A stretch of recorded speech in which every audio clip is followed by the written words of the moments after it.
Hey, Stephen, how are you? I'm good. How are you this morning, Steve? I'm good, thanks. I'm good. It's nice to see you. How's everything been You coming as along? well. Pretty well, thank you. Just studying nonstop, basically. Um, Getting through. Definitely have a handful of questions today. Not related to specific questions on the test or specific sections necessarily. Just more advice along the way. But yeah, overall doing well. I feel I'm making pretty good progress. Um, every section I finish basically through the guide and program. So yeah, overall pretty well. Um, Obviously a little stressed just with everything else as far as, law school applications and stuff. Trying to get the best chance of getting in with potentially scholarships and such. But I have really pushed that off till after the LSAT. So I'm not doing anything else right now except for studying for the LSAT up until I take it in November. Fantastic. Well, I agree. Delaying the application work until the bulk of it, at least until afterwards, Yeah, makes sense. You've got a couple of weeks anyway to wait for your score. definitely. So, of course, the Definitely. exam's coming up. We've got a couple of weeks remaining. What are your biggest questions or challenges you're facing right now? Yeah, so I don't have challenging questions right now as far as the challenges I'm facing majorly, just because I'm still knee deep in the study process and I know I will pull so much out of that in the next couple of weeks. So, as far as the number one question, I guess I have for uh, focusing is timing and speed suggestions.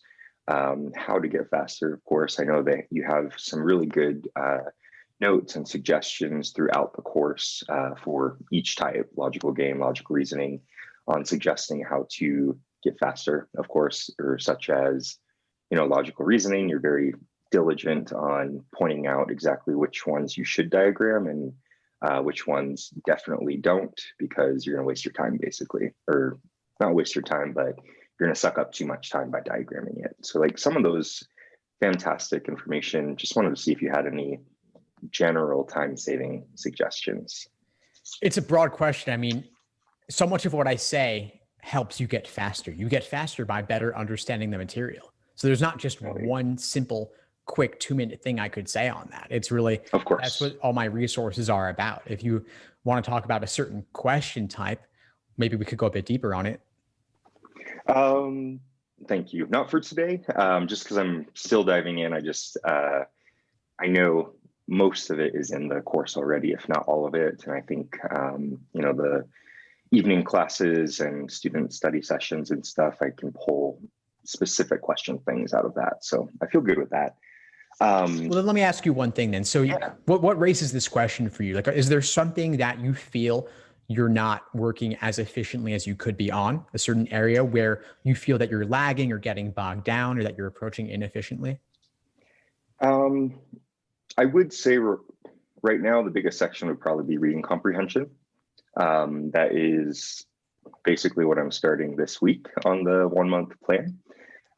So I know a lot of that probably will be in there once I dive in and learn much more on the reading comprehension side. But that is the one that I am struggling with on time the most right now. Yeah. Did you attend any of my reading comp deep dives? I did one last week. I didn't, I was not able to, but that was a question for you today is if you had a chance to get the recording ready to Yep. send out. It's up there. Awesome. Yeah. And Oh, it so is. Okay. I it's haven't up seen there. it You yet. could, I've done a couple of them at this point already, and I'll do many more. Perfect. The idea there is basically we aim to take as long as we possibly can to analyze the passage. We aim to take as long as we possibly can. And so in those sessions, my goal is to typically spend the entire hour discussing only the passage, not even the questions. Okay, So that makes sense. that's how you get faster, is by Yes. approaching slower. So upon Makes your review, sense. untimed, a deep dive means going paragraph by paragraph, sentence by sentence, word by word, to break down and make sure you thoroughly understand everything in that passage, and then to make connections between different parts of the passage. LSAC loves using synonyms. Things like Control F don't work for synonyms. That's not why they're doing that, but regardless, it makes it tougher for anyone to recognize the connections between things when you describe them in different ways for the same exact idea. So Definitely. the deep Thank dives will you. give you my ideas around getting more efficient in reading comp, but it starts with better understanding everything. And I'll highlight certain things in context throughout. Yeah, and I see that throughout already, and I definitely know that the work that have been doing over the last week and couple of days in logical reasoning significantly is going to change the way that I look at reading comprehension as well. Just diligently looking, that's what I'm doing right now on the logical reasoning is, diving into really all of the details within to understand it, understand purpose of, whatever purpose of a certain sentence, making sure I'm diving into the conclusion, any sub-conclusion, all of the evidence. And I know that all of that is building blocks towards reading comprehension. So I'm excited for that. Thank you. Yeah, of course. Yeah. I definitely have a couple questions on the plan. So within the study plan, I have the 1 month study plan, a couple weeks left to go. And I was just curious, what master classes do you suggest prioritizing? The ones on whichever topics give you the most trouble. I've got them for games, reasoning, and reading comp. Gotcha. And I also have them on review as well. So they're all about whatever you need in the moment. If you're feeling good on games, I would focus more on the reading comp one, for example. Okay. Perfect. Thank you.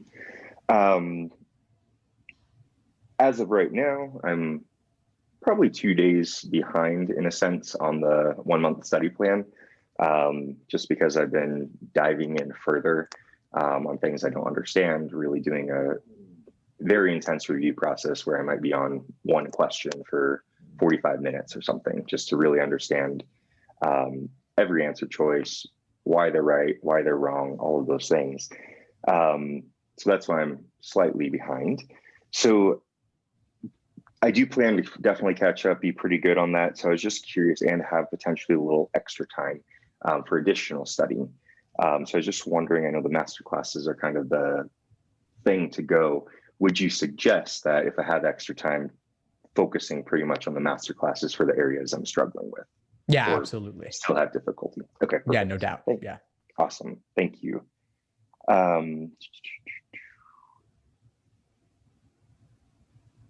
Awesome. And then, so the other questions I really wanted to kind of dive into and just get your advice and feedback on is kind of general application process related to the LSAT mostly. So my top goal is to go to Georgetown. So I'm working my butt off to get my LSAT score up. My goal is a 170 or higher, ideally. So a few questions around that. One is, and I know there's no right or wrong answer necessarily, so just more of your advice.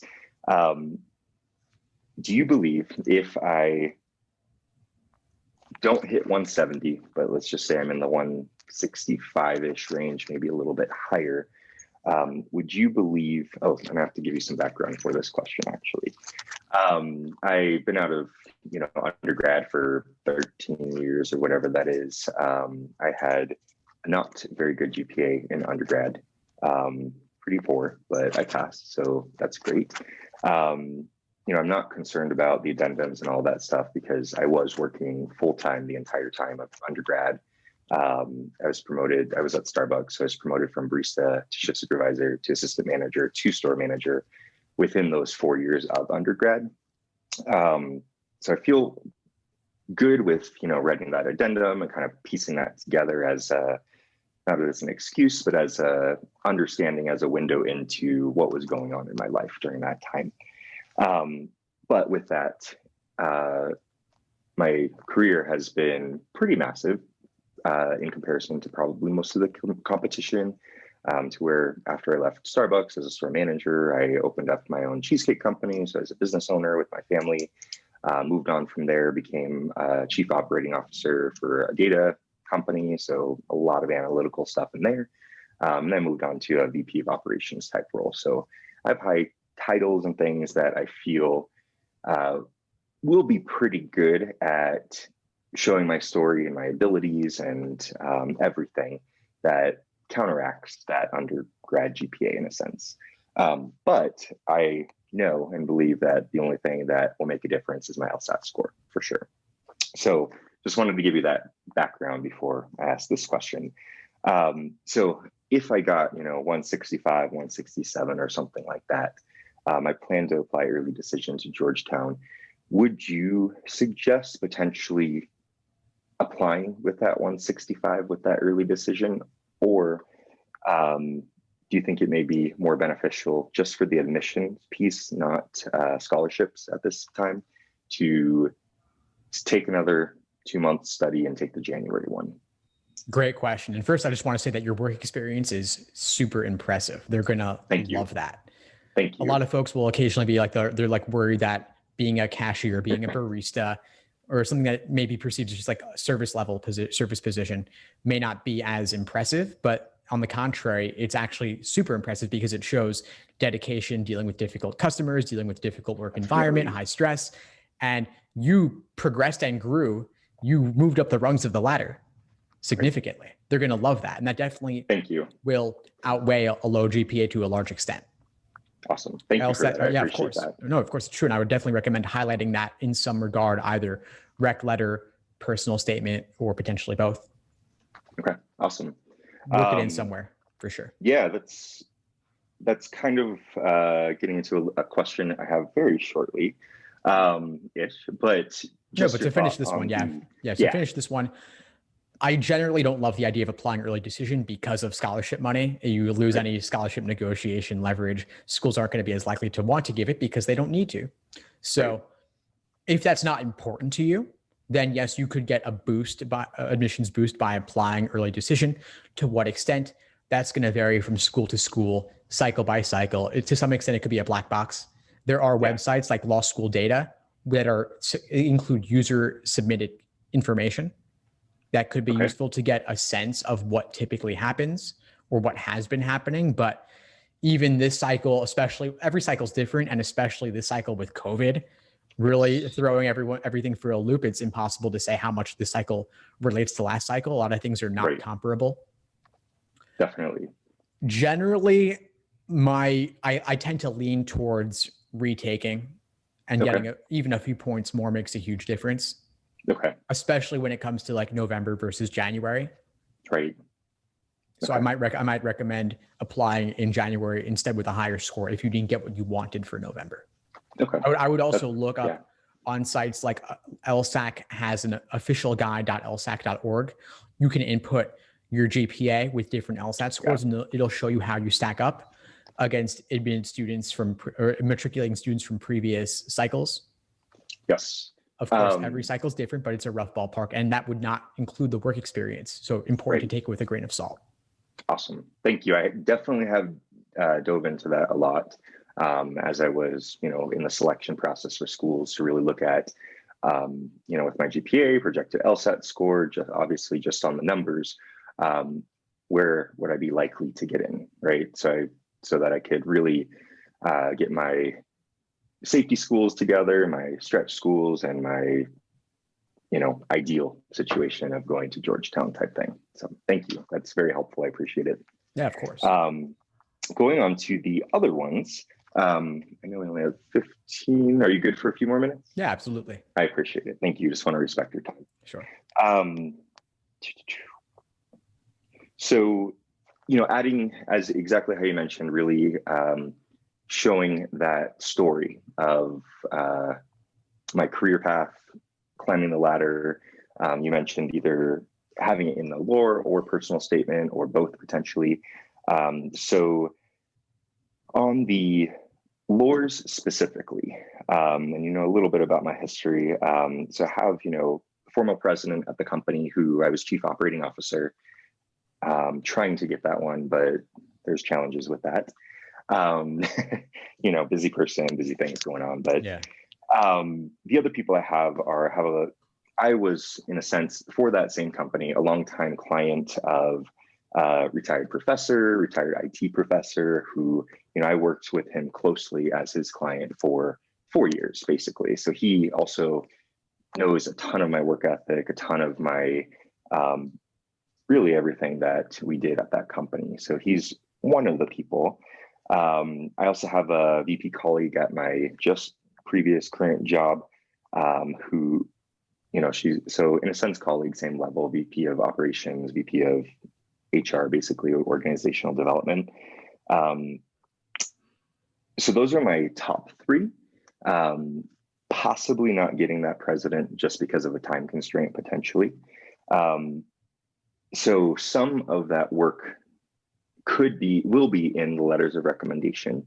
I am putting most of my story as far as my personal statement and stuff. Obviously, I haven't done that just yet.